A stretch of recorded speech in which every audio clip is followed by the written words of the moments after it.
Assalamualaikum warahmatullahi wabarakatuh. Selamat pagi semua anak-anak. Semoga selalu dalam keadaan sehat ya. Perkenalkan, nama Ibu Nurmiati. Di sini Ibu mengajar mata pelajaran biologi. Sebelum kita memulai pelajaran, ada baiknya kita membaca doa terlebih dahulu. Menurut kepercayaan masing-masing, doa dimulai.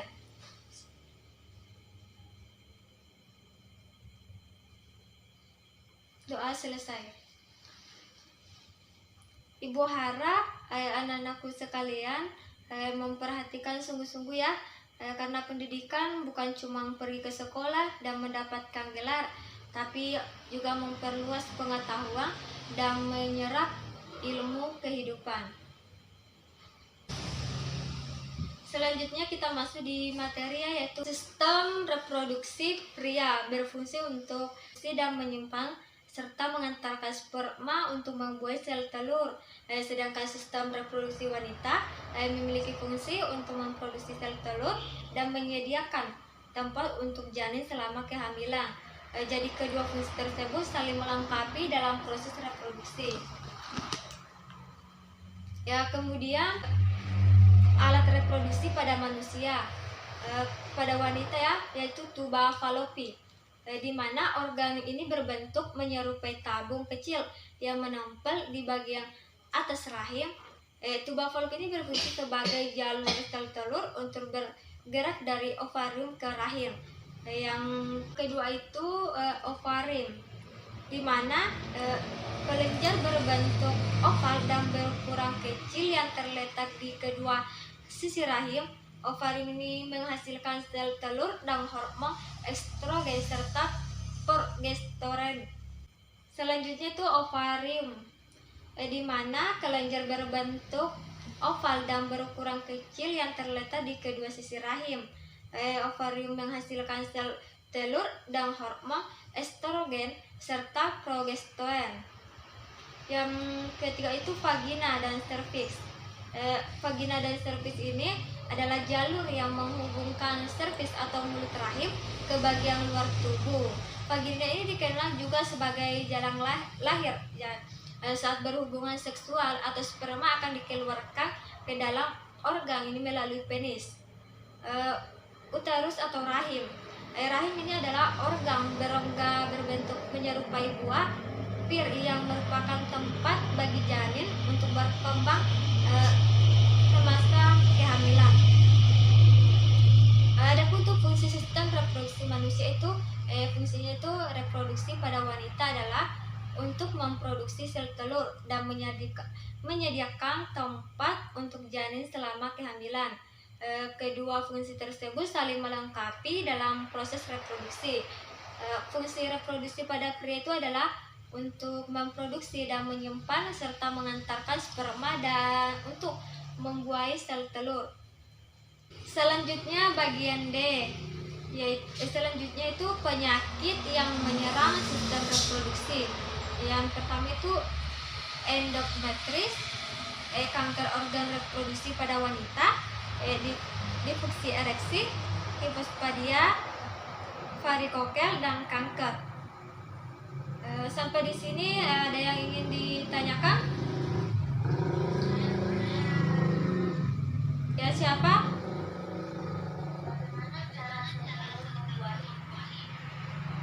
Sel telur itu membuahi itu karena di sini ada yang ingin ditanyakan? Ya, siapa?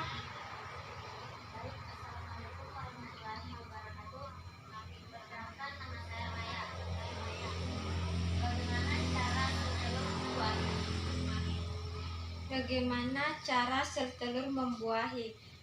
Pembuahan harus terjadi dalam waktu 24 jam setelah sel telur dihasilkan. Setelah salah satu sperma berhasil menembus sel telur, maka sel telur akan berubah bentuk dan membentuk lapisan sehingga sperma lain tidak bisa menembus masuk. Inilah yang disebut proses pembuahan dan akan berkelanjutan menjadi proses kehamilan. Baik, masih ada yang ingin dipertanyakan? Tidak ada, Bu. Sudah tidak ada lagi. Ibu akhiri ya. Cukup sekian materi hari ini, semoga bermanfaat. Dan sampai jumpa di pertemuan selanjutnya. Assalamualaikum warahmatullahi wabarakatuh. Waalaikumsalam warahmatullahi wabarakatuh. Baik, bismillahirrahmanirrahim. Assalamualaikum warahmatullahi wabarakatuh. Waalaikumsalam warahmatullahi wabarakatuh. Bagaimana kabarnya semua, sehat? Sehat, Bu.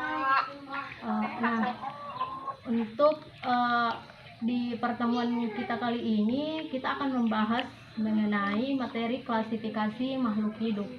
Nah, untuk sebelum memasuki materi, kita terlebih dahulu berdoa menurut keyakinan kita masing-masing. Berdoa dimulai.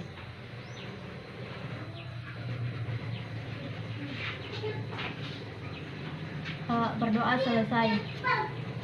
Sebelum masuk materi lagi, ada tidak yang tidak hadir?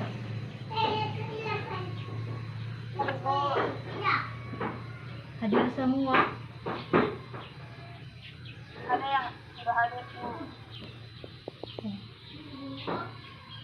Nah, sebelum masuk, ada yang tahu apa itu klasifikasi makhluk hidup? Tidak, Bu. Kalau tidak ada, langsung saja.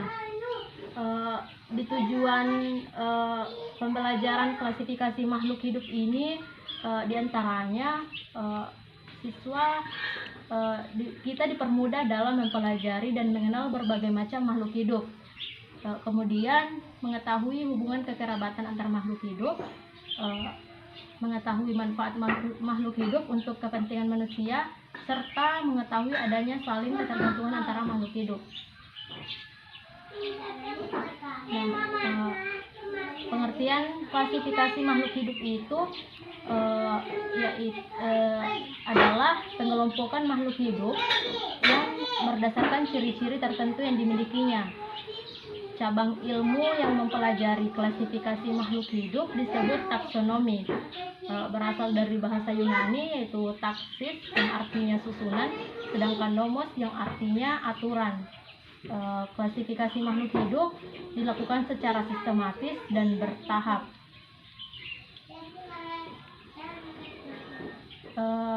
Selanjutnya, tahapan-tahapan klasifikasi makhluk hidup, diantaranya pengamatan sifat makhluk hidup. Proses pengamatan sifat makhluk hidup ini dilakukan adalah mengidentifikasi makhluk hidup dengan cara mengamati dari tingkah laku, bentuk morfologi, anatomi, dan fisiologi.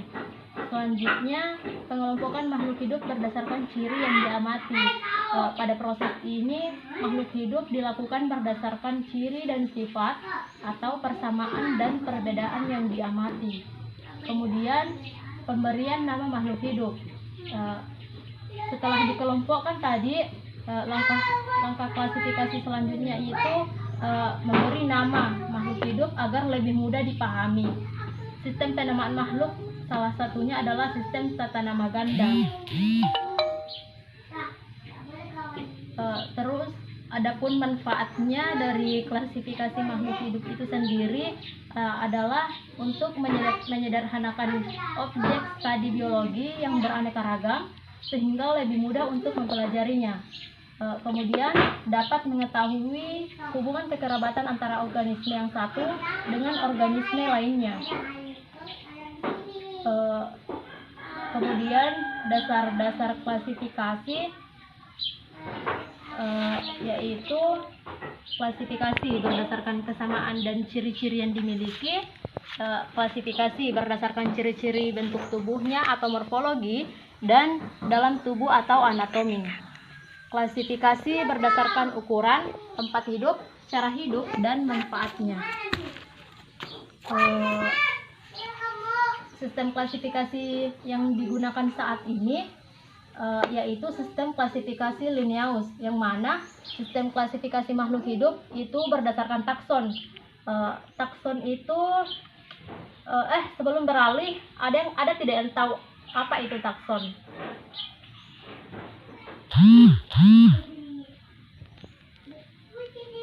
Ada tidak?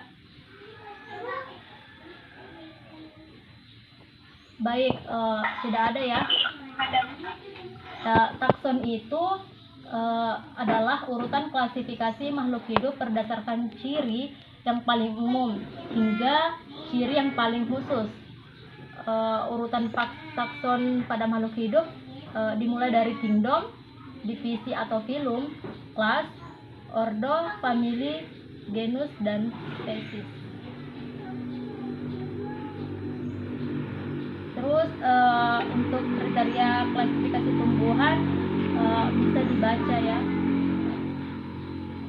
Ada berdasarkan organ reproduksinya, ada berdasarkan habitusnya, ada berdasarkan bentuk dan ukuran daun, dan berdasarkan cara berkembang biaknya.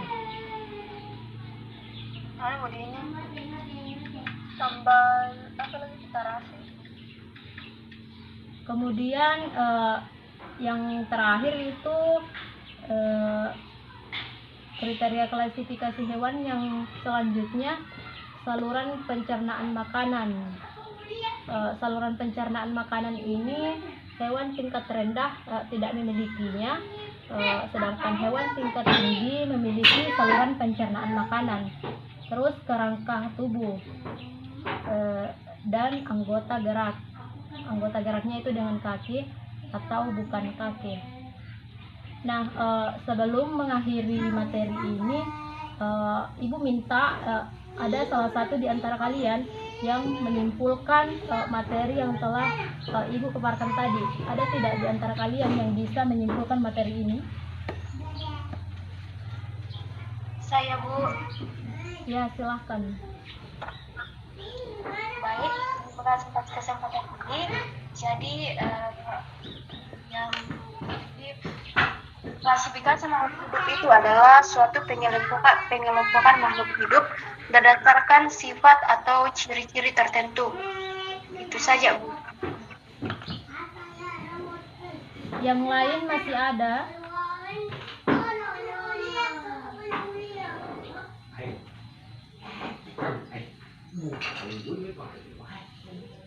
Jadi Ibu anggap tidak ada ya. Nah, materi klasifikasi makhluk hidup ini sampai di sini dulu. Ibu tutup mic-nya saja.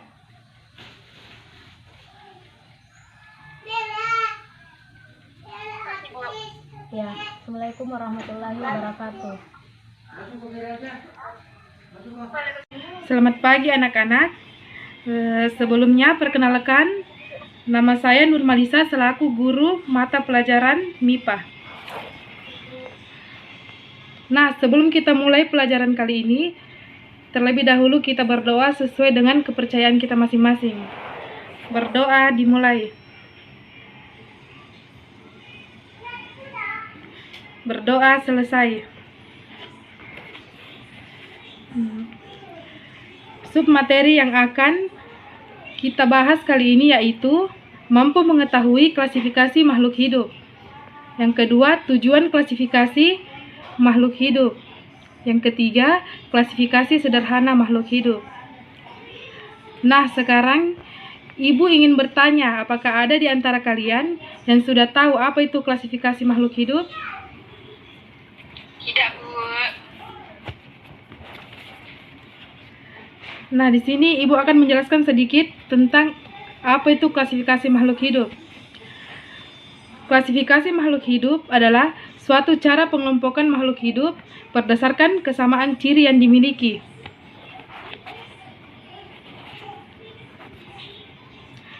Adapun tujuan klasifikasi makhluk hidup, yang pertama itu mempermudah dalam mempelajari dan mengenal berbagai macam makhluk hidup. Yang kedua, mengetahui hubungan kekerabatan dalam makhluk hidup. Yang ketiga, mengetahui manfaat makhluk hidup untuk kepentingan manusia. Dan yang keempat, mengetahui salin adanya ketergantungan antara makhluk hidup.